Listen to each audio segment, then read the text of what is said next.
Biogeochemical cycles.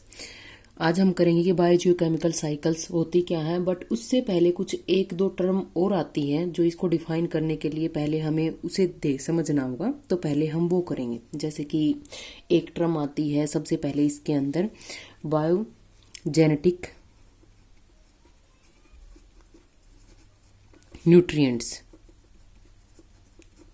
ये क्या होते हैं?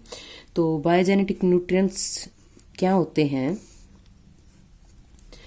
इनऑर्गेनिक सब्सटेंस होते हैं ये, और किसके लिए होते हैं? ये प्रॉपर ग्रोथ और मेंटेनेंस के लिए होते हैं बायोटिक कम्युनिटी के, यानी कि जो लिविंग ऑर्गेनिज्म होते हैं उनकी प्रॉपर ग्रोथ के लिए ये बायोजेनेटिक न्यूट्रिएंट्स अवेलेबल होने बहुत ज़्यादा कंपलसरी है, तभी उनकी ग्रोथ प्रॉपर ग्रोथ होने पाती है या फिर उसकी मेंटेनेंस होने पाती है। तो ये बायोजेनेटिक न्यूट्रिएंट्स होते हैं। ठीक है, अब जो बायोजेनेटिक न्यूट्रिएंट्स होते हैं वो फर्दर टू पुल्स के अंदर डिवाइडेड होते हैं। दो पुल्स कौन से? एक तो होता है इसके अंदर रिजर्वर पुल और दूसरा होता है इसके अंदर साइक्लिक पुल। जो बायोजेनेटिक न्यूट्रिएंट्स होते हैं फर्दर दो पार्ट या फिर हम कह सकते हैं दो पुल के अंदर डिवाइडेड हो गए। अब इसके अंदर क्या होता है कि जो रिजर्वर पुल होते हैं वो क्या होते हैं? जो रिजर्वर पुल के अंदर जितने भी न्यूट्रिएंट्स प्रेजेंट होते हैं वो लार्ज अमाउंट के अंदर प्रेजेंट होते हैं, बहुत ज्यादा अमाउंट होती है उनकी जो प्रेजेंट होते हैं इकोसिस्टम के अंदर। बट ये क्या होते हैं? अनअवेलेबल होते हैं। अनअवेलेबल होते हैं कि उनको वो अवेल नहीं होने पाते हैं। क्यों? क्योंकि उनका इकोसिस्टम के अंदर स्लो इनपुट रहता है।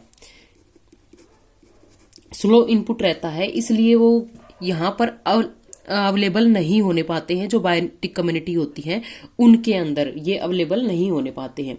दूसरा क्या होता है? साइक्लिक पुल होते हैं। साइक्लिक पुल क्या होते हैं? यहाँ पर स्मॉल अमाउंट के अंदर प्रेजेंट होते हैं। स्मॉल अमाउंट के अंदर प्रेजेंट तो होते हैं, लेकिन ये क्या होते हैं? एक्टिव पुल न्यूट्रिएंट्स भी हम इनको बोल सकते हैं, या फिर हम कह सकते हैं कि एक्टिव पुल ऑफ न्यूट्रिएंट्स की न्यूट्रिएंट्स जो होते हैं इनके अंदर एक्टिव फॉर्म के अंदर प्रेजेंट एक्टिव होते हैं, वो एक अवेलेबल होते हैं, इजिली अवेलेबल होते हैं। तो ये क्या होते हैं? अवेलेबल फॉर्म के अंदर होते हैं। अवेलेबल किसको? बायोटिक कम्युनिटी की हम बात कर रहे हैं, यानी कि लिविंग ऑर्गेनिज्म को ये अवेलेबल होते हैं।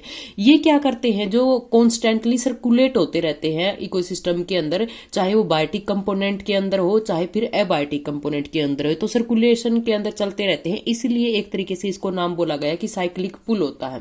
जैसे अब ये सर्कुलेट किस वे में करते हैं? जैसे कि फोटोसिंथेसिस हो गई, फूड चेन हो गई, डिकम्पोजिशन हो गया, रेस्पिरेशन हो गया, फायर हो गया, उसके थ्रू ये एक दूसरे ऑर्गेनिज्म के अंदर ये सर्कुलेट करते रहते हैं, साइक्लिक फॉर्म के अंदर प्रेजेंट होते हैं। अब इनके अंदर क्या होता है कि ये जो साइक्लिक पुल होता है इसके अंदर काफी सारी केमिकल रिएक्शन इंक्लूड होती हैं।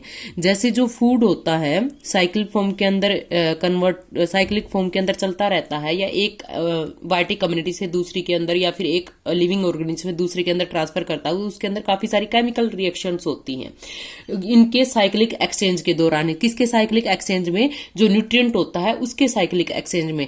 तो यहाँ पर जो रिएक्शन होती है उसको हम बोलेंगे, यहां पर जो हम डिस्कस कर रहे थे, बायोजियोकेमिकल साइकिल्स। तो यहां पर जहां से हमने स्टार्ट किया था वहीं आ गया बायोजियोकेमिकल साइकिल्स। किसके अंदर? अब साइकिल्स फॉर्म के अंदर की एक से दूसरे में ट्रांसफर होती रहती है, तो साइक्लिक पुल के अंदर आते हैं। जो बायोजेनेटिक न्यूट्रिएंट्स होते हैं उनके अंदर इंक्लूड होती है। तो ये बायोजियोकेमिकल साइकिल क्या हो गई कि जो न्यूट्रिएंट्स सप्लाई करता है या एक्सचेंज करता है एक साइक्लिक फॉर्म के अंदर, उसके अंदर अगर कोई केमिकल रिएक्शन होती है तो उसको हम बोलेंगे बायोजियोकेमिकल साइकिल्स की लिविंग फॉर्म के अंदर है यहाँ पर। ठीक है, अब जो बायोजियोकेमिकल साइकिल्स होती हैं, एक और चीज इसके अंदर इंक्लूड होती है, वो होता है टर्न ओवर रेट। अब ये टर्न ओवर रेट क्या होता है? इसके अंदर टर्न ओवर रेट क्या होता है? ये कंप्लीटली डिपेंड करता है, जो एक्सचेंज होता है न्यूट्रिएंट का उनके रिलीज होने पर डिपेंड करता है ये। तो उसके अंदर क्या होता है कि एक तरीके से हम ये भी कह सकते हैं कि इसके अंदर होता है जो ऑर्गेनिक फॉर्म के अंदर प्रेजेंट होते हैं nutrients, organic form to inorganic form के अंदर एक्सचेंज करने के लिए रिस्पॉन्सिबल होता है। ठीक है, तो conversion of organic form to inorganic form from biotic community, ठीक है, rather than their concentration in abiotic community. अब इसका एक एग्जाम्पल देते हैं हम, इसके अकॉर्डिंग आप इजिली समझ नहीं पाओगे कि एग्जाम्पल के अंदर हमने जैसे कि मान लिया कि एक्वाटिक इकोसिस्टम होता है। एक्वाटिक इकोसिस्टम यानी कि जो वाटर के अंदर होता है, तो उसके अंदर क्या होता है, जो फॉस्फोरस रहेगा वो क्या होता है, फॉस्फोरस प्रेजेंट होता है, वो अनअवेलेबल होता है एक तरीके से, वो उनको इजिली नहीं प्रेजेंट, कंसंट्रेशन उसकी लो होती है उसके अंदर, वो एक तरीके से उनको अवेलेबल नहीं होने पाता है, तो वो क्या होता है, लो कंसंट्रेशन में होता है। लेकिन जो रैपिड ग्रोथ और डिकम्पोजिशन होता है फाइटोप्लैंक्टन्स का, वो इस एलिमेंट को अवेलेबल कर देते हैं, कॉन्टिन्यूस यूज में उसको ले आते हैं। तो इस अकॉर्डिंग वो क्या होता है कि उसका टोटल टर्नओवर रेट हो गया, कि किसके अकॉर्डिंग, मतलब उन्होंने मैनेज कर लिया था उसको, ठीक है, रिलीज करना, मैनेज करना, यहाँ पर ये चीजें इंक्लूड होती हैं। तो यहां पर अब टर्नओवर जो रेट होता है, अगर टर्नओवर रेट यहां पर हाई रहेगा उसके अंदर, यानी कि जो रिलीज करते हैं न्यूट्रिएंट को, रिलीज करेंगे तभी दूसरे लिविंग ऑर्गेनिज्म के अंदर जाएंगे, तो जो रिलीज करने की जो रेट है वो अगर हाई है तो उसको हम बोलेंगे परफेक्ट साइकिल। परफेक्ट कौन सी साइकिल, परफेक्ट ये वाली बायोजियोकेमिकल साइकिल जो होती है वो परफेक्ट है इसके अंदर, ठीक है। अब दूसरा क्या होता है, अगर यहां पर टर्नओवर रेट यहां पर डिक्रीज है, तो डिक्रीज है तो उसको हम बोलेंगे यहां पर इम्परफेक्ट साइकिल। तो ये टोटली साइकिल्स जो होती हैं किसके ऊपर डिपेंडेंट हो गई, टर्नओवर रेट के ऊपर। अगर हाई रहेगा तो उसको हम, वो इजिली अवेलेबल हो जाएगा, उसको हम परफेक्ट साइकिल बोलते हैं, कंप्लीट साइकिल फॉर्म के अंदर वो चलता रहता है। अगर टर्न ओवर रेट डिक्रीज होगा, यानी कि वो इजिली रिलीज नहीं करने पाते, एक एनिमल से दूसरे एनिमल तक या लिविंग ऑर्गेनिज्म तक वो नहीं पहुंचने पाता, तो उसको हम बोलेंगे इम्परफेक्ट साइकिल। यानी कि ये वाली चीज अवेलेबल होती है और इनके अंदर जो भी न्यूट्रिएंट वगैरह होते हैं थोड़े कम अमाउंट के अंदर होते हैं या अनअवेलेबल होते हैं, तो इसलिए हमने इसको बोल दिया इम्परफेक्ट साइकिल। तो जो बायोजियोकेमिकल साइकिल्स होती हैं वो डिफरेंट डिफरेंट टाइप की होती हैं। आज हम करेंगे इसके अंदर सबसे पहले जो साइकिल्स हैं हमारे सिलेबस के अंदर, वो है कार्बन साइकिल। कार्बन साइकिल, अब जो कार्बन साइकिल होती है, ऑब्वियसली जो कार्बन की अमाउंट प्रेजेंट होएगी वो साइक्लिक फॉर्म के अंदर किसके अकॉर्डिंग वो चेंज होती रहती है, यानी कि एक एनिमल से दूसरे में किस तरीके से साइक्लिक फॉर्म उसके अंदर चलती रहती है, वो हम डिस्कस करेंगे। तो ये क्या होता है, इसेंशियल कंपोनेंट होता है, कॉन्स्टिट्यूएंट होता है अर्थ का, और ये बहुत ज्यादा इंपॉर्टेंट रोल प्ले करता है इसके स्ट्रक्चर के, बायोकेमिस्ट्री में, और न्यूट्रिशन जो होता है ऑल लिविंग ऑर्गेनिज्म का, उसमें अंदर ये बहुत ज्यादा रोल प्ले करता है। अब इसकी अमाउंट की अगर बात करते हैं तो ये क्या होता है, जो टेरेस्ट्रियल इकोसिस्टम होता है या फिर बायोस्फीयर हम बोल सकते हैं, टेरेस्ट्रियल बायोस्फीयर के अंदर ये काफी सारी अमाउंट के अंदर प्रेजेंट होता है। 52 to 100 into 10⁻13 tons of carbon उसके अंदर प्रेजेंट होते हैं, ऑर्गेनिक फॉर्म के अंदर प्रेजेंट होते हैं ये, ठीक है। दूसरा क्या है, अगर हम बात करें एटमॉस्फेयर के अंदर, एटमॉस्फेयर के अंदर भी ये काफी सारी अमाउंट के अंदर प्रेजेंट होता है, almost 6 into 10⁻11 tons of carbon, इतनी अमाउंट में प्रेजेंट होता है। और किसकी फॉर्म में प्रेजेंट रहता है, CO2 की फॉर्म में, यानी कि जो कार्बन डाइऑक्साइड होती है उसी की फॉर्म में ये प्रेजेंट होता है एटमॉस्फेयर के अंदर। और CO2 की अमाउंट कितनी होती है इन्वायरमेंट के अंदर, वो यहां पर और गैसेज के कंपैरेटिवली अगर हम करते हैं तो वो ऑलमोस्ट 0.03 टू 0.04% तक प्रेजेंट होती है एटमॉस्फेयर के अंदर। कौन सी गैसेस, CO2 यानी कि कार्बन साइकिल, यानी कि कार्बन डाइऑक्साइड, कार्बन इसके अंदर प्रेजेंट है, तो ऑब्वियसली हम CO2 की उसके अंदर कार्बन भी प्रेजेंट है, तो इसलिए हमने कार्बन साइकिल के अंदर इंक्लूड किया है। अब सबसे ज्यादा लार्जेस्ट पार्ट अगर हम देखते हैं कार्बन का, तो वो ओशियन में प्रेजेंट होता है। ओशियन यानी कि हाइड्रोस्फेयर, जहां की पानी वाला जो प्लेस होता है वहां पर, इसके अंदर ऑलमोस्ट 1 to 5 इंटू 10 जो प्रेजेंट होता है 10⁻13 tons of metric tons of carbon इसके अंदर प्रेजेंट होता है। तो हम देख सकते हैं कि काफी सारी अमाउंट के अंदर यहां पर कार्बन की फॉर्म प्रेजेंट होती है। अब इसके अंदर क्या करेंगे कि ये तो कि उसका जो एटमॉस्फेयर के अंदर या फिर जो ओशियंस हो गया या फिर जो बायोस्फीयर हो गया कंप्लीटली कितने कितने अमाउंट में प्रेजेंट है। जो कार्बन साइकिल होती है मेनली दो प्रोसेस में साइकिल फॉर्म के अंदर प्रेजेंट होती है। फर्स्ट वन होती है इसके अंदर बायोलॉजिकल वे से, कि बायोलॉजिकल वे से किस तरीके से ये एक्सचेंज होती है या फिर वो यहां पर प्रोसेस करती है, एक ट्रांसफर होती रहती है साइक्लिक फॉर्म के अंदर, किस तरीके से वो प्रोसीड होती है बायोलॉजिकल प्रोसेस के अकॉर्डिंग। अब बायोलॉजिकल प्रोसेस के अंदर भी फर्दर ये पार्ट के अंदर डिवाइडेड होती है। जैसे बायोलॉजिकल प्रोसेस के अंदर क्या इंक्लूड होता है, तो इसके अंदर सबसे पहले अगर हम बात करते हैं तो वो होता है फोटोसिंथेसिस। ऑब्वियसली हम सब अंडरस्टूड है कि फोटोसिंथेसिस क्या होती है, कि जो प्लांट होते हैं, जो ऑटोट्रोफ होते हैं, अपना फूड सिंथेसाइज करते हैं through the process of photosynthesis. और फोटोसिंथेसिस के अंदर क्या होता है, ये क्या करते हैं, इसके अंदर इनऑर्गेनिक कार्बन को ऑर्गेनिक फॉर्म के अंदर कन्वर्ट कर देते हैं। और फोटोसिंथेसिस में क्या होता है, ऑलमोस्ट 60 बिलियंस जो मैट्रिक टन्स ऑफ कार्बन होते हैं वो कन्वर्ट हो जाते हैं 115 billion tons of carbon organic matter के अंदर। तो देखिए कितनी अमाउंट के अंदर ये यहाँ पर उस कार्बन को फिक्स करता है। ठीक है। दूसरा क्या होता है, जो प्रोड्यूसर बॉडी होती है इसी के अंदर, जैसे कि ऑटोट्रॉफ होते हैं, वो क्या प्रोड्यूसर भी हम उसको बोल सकते हैं। तो उनके अंदर ही ये जरूरी नहीं है कि ये वहां पर फिक्स करता है, ये क्या करता है, किसी और कंपाउंड की फॉर्मेशन के लिए रिस्पॉन्सिबल होता है, एसिमुलेट होता है काफी सारी फॉर्म्स के अंदर, जैसे कि फैट्स हो गए, न्यूक्लिक एसिड हो गए, पिगमेंट्स हो गए, ग्रोथ हार्मोन्स हो गए और विटामिन हो गए। काफी सारी फॉर्म्स के अंदर ये कंपाउंड्स की फॉर्मेशन करता है प्रोड्यूसर के अंदर। अब जो प्रोड्यूसर होता है उसके थ्रू ये जाता है कंज्यूमर के पास में, साइक्लिक फॉर्म के अंदर चल रहा है, साइक्लिक फॉर्म। और ये बोथ क्या कर जाते हैं, डीकम्पोज कर जाते हैं। डीकम्पोज होता है, तो डीकम्पोज कैसे होता है, इसके अंदर आफ्टर डेथ हो जाता है। ठीक है। आफ्टर डेथ ये क्या होता है, दोबारा से क्या होता है कि किसी न किसी फॉर्म के अंदर जो ये इसके अंदर फॉर्मेशन हुई थी कंपाउंड्स वगैरह, दोबारा से यहाँ पर प्रोड्यूसर के पास में चले जाते हैं और प्रोड्यूसर उनको किसी वे में यूज कर लेता है। ठीक है। या फिर उनको किसी, जैसे फूड की सिंथेसिस के लिए या किसी भी चीज में उनको यूज करता है। तो ये क्या होता है, एक साइक्लिक फॉर्म के अंदर चल रहा है यहाँ पर। दूसरा क्या होता है, बायोलॉजिकल प्रोसेस के अंदर ही दूसरी टर्म्स इंक्लूड होती है, रिप्लेनिशमेंट ऑफ इनऑर्गेनिक कार्बन। अब तक हम ऑर्गेनिक कार्बन का बात कर रहे थे, अब जो इनऑर्गेनिक कार्बन होती है उसका रिप्लेसमेंट कैसे होता है। अब इसके अंदर क्या होता है, जैसे कि 2 प्रोसेस इंक्लूड होती है इसके अंदर। फर्स्ट वन होता है इसके अंदर रेस्पिरेशन। जैसे कि रेस्पिरेशन रहेगा तो उसके अंदर क्या होता है, जो ऑर्गेनिक कंपाउंड होते हैं वो रिलीज करते हैं CO2 और H2O, दोनों ही रिलीज करते हैं, CO2 और H2O, और विद एनर्जी। तो यहां पर CO2 फिर से एटमॉस्फेयर के अंदर चली जाती है। दूसरा क्या होता है, सेम इसके अंदर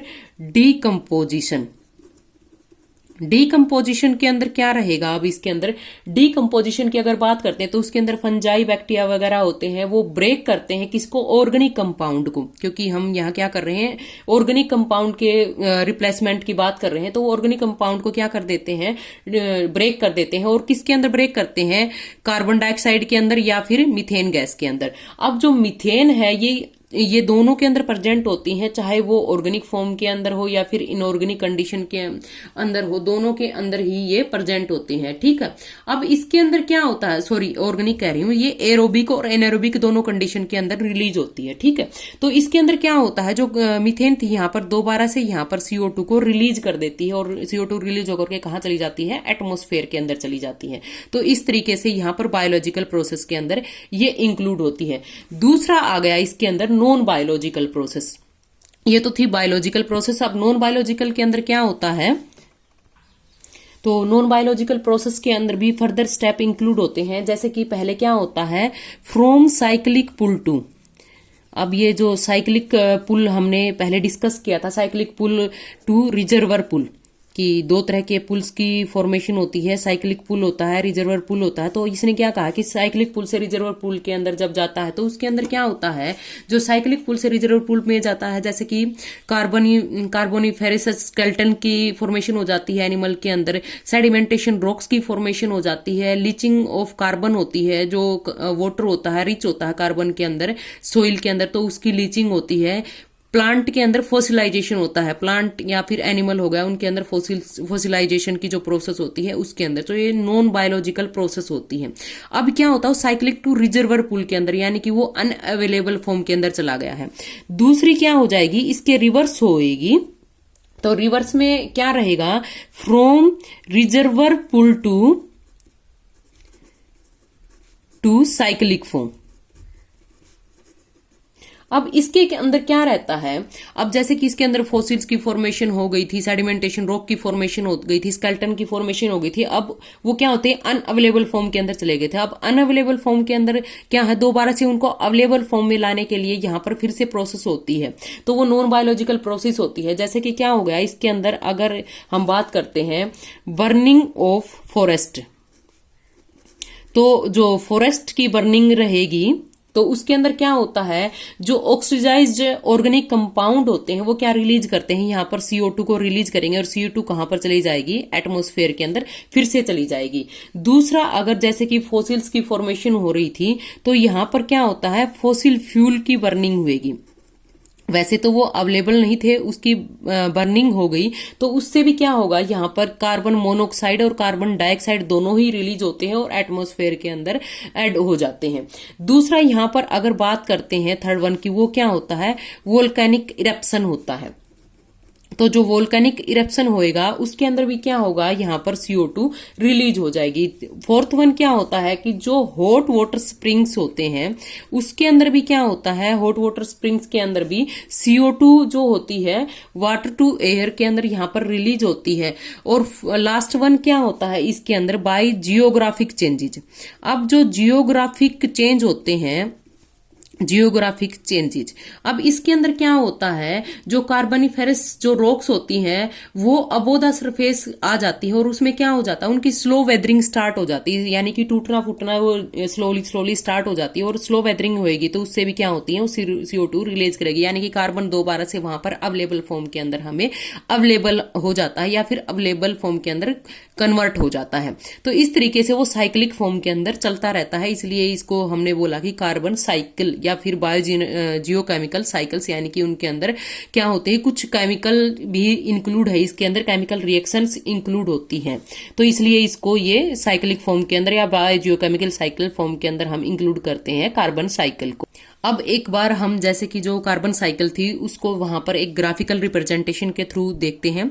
जैसे कि सबसे पहले जो प्रोड्यूसर होते हैं फूड चेन के कंज्यूमर तक पहुंचा देते हैं, फूड को प्रोड्यूसर यहाँ पर प्रोड्यूस करते हैं, वो फूड चेन के थ्रू चले जाते हैं कंज्यूमर के अंदर, और इनके अंदर प्रोड्यूसर जो कंज्यूमर होते हैं दोनों की डेथ होती है या किसी भी वेस्ट फॉर्म के अंदर वो डिपोजिट हो जाते हैं। फिर से यहाँ पर क्या होता है इसके अंदर, जैसे कि ग्राउंड वाटर के अंदर लीचिंग होती है और लीचिंग से फिर जैसे कि हॉट वाटर स्प्रिंग, यानी कि हमने जो नॉन बायोलॉजिकल प्रोसेस थी उसके अंदर किया था, उसके थ्रू भी वाटर रिलीज होकर के दोबारा से एटमॉस्फेयर के अंदर चली जाती है। सेम यहाँ पर जैसे कि सेडिमेंटेशन रॉक्स की फॉर्मेशन करती है, स्केलेटन की फॉर्मेशन करती है, सेल बेड्स की फॉर्मेशन होती है, वो भी क्या होता है इसके अंदर, जैसे कि फॉसिल्स अगर है तो फॉसिल फ्यूल के थ्रू बर्निंग होकर के फिर से CO2 एटमॉस्फेयर के अंदर चली जाती है। दूसरा क्या होता है, जो वेदरिंग ऑफ रॉक्स होती है, जैसे रॉक्स का टूटना फूटना होता है उसके थ्रू भी यहाँ पर CO2 रिलीज होती है और एटमॉस्फेयर के अंदर दोबारा से ऐड हो जाती है। अब इसके अंदर क्या होता है, जैसे कि ये डेथ होती है तो वो डिकम्पोज भी होते हैं, किसी के भी थ्रू हो जाते हैं, जैसे कि फंजाई के थ्रू हो गए, यहाँ पर बैक्टीरिया के थ्रू हो गए हैं या किसी और रीजन से हो गए, तो उसके अंदर भी या तो रेस्पिरेशन के थ्रू CO2 को रिलीज करते हैं या फिर डिकम्पोजिशन के थ्रू दोबारा से एटमॉस्फेयर के अंदर ऐड कर देते हैं। सेम यहाँ पर जैसे सेडिमेंटेशन रॉक के अगर बात करते हैं, जैसे डेथ और डिके के बाद में तो वोल्केनिक इरप्शन होता है, तो उससे भी CO2 यहाँ पर रिलीज होती है और दोबारा से यहाँ पर एटमॉस्फेयर के अंदर चली जाती है। प्रोड्यूसर से बात करते हैं तो जैसे प्रोड्यूसर जो प्लांट्स होते हैं उसमें के अंदर क्या होता है, लीटर की बर्निंग होती है, फॉरेस्ट फायर हो गई वहां पर, या रेस्पिरेशन होता है या फोटोसिंथेसिस होती है, तो उसके अकॉर्डिंग भी जो CO2 होती है एटमॉस्फेयर के अंदर एक्सचेंज होती रहती है। और जो कंज्यूमर होते हैं ऑब्वियसली वो रेस्पिरेशन के थ्रू CO2 ऐड करते रहते हैं एटमॉस्फेयर के अंदर। तो ये क्या होती है, एक तरीके से यहाँ पर साइक्लिक फॉर्म के अंदर दिखाया है कि वो एक दूसरे के अकॉर्डिंग एक्सचेंज करते रहते हैं और बाद में दोबारा से वहां पर किस केस एटमॉस्फेयर के अंदर आ जाती है CO2, एटमॉस्फेयर से फिर से वहां पर यूज कर ली जाती है इन एनिमल के थ्रू। तो ये क्या है कि एक साइक्लिक फॉर्म के अंदर चलती रहती है, इसलिए इसको बायोजियोकेमिकल क्या केमिकल रिएक्शन इंक्लूड हो और एक साइक्लिक फॉर्म के अंदर है, तो साइकिल के अकॉर्डिंग इसने हमने इंक्लूड किया है। तो आज के में हमने सिर्फ कार्बन साइकिल की है, जो नेक्स्ट साइकिल भी है हमारे जो बायोजियोकेमिकल साइकिल्स के अंदर इंक्लूड होती है, जैसे नाइट्रोजन साइकिल हो गई, फॉस्फोरस साइकिल हो गई, ये हम करेंगे नेक्स्ट में।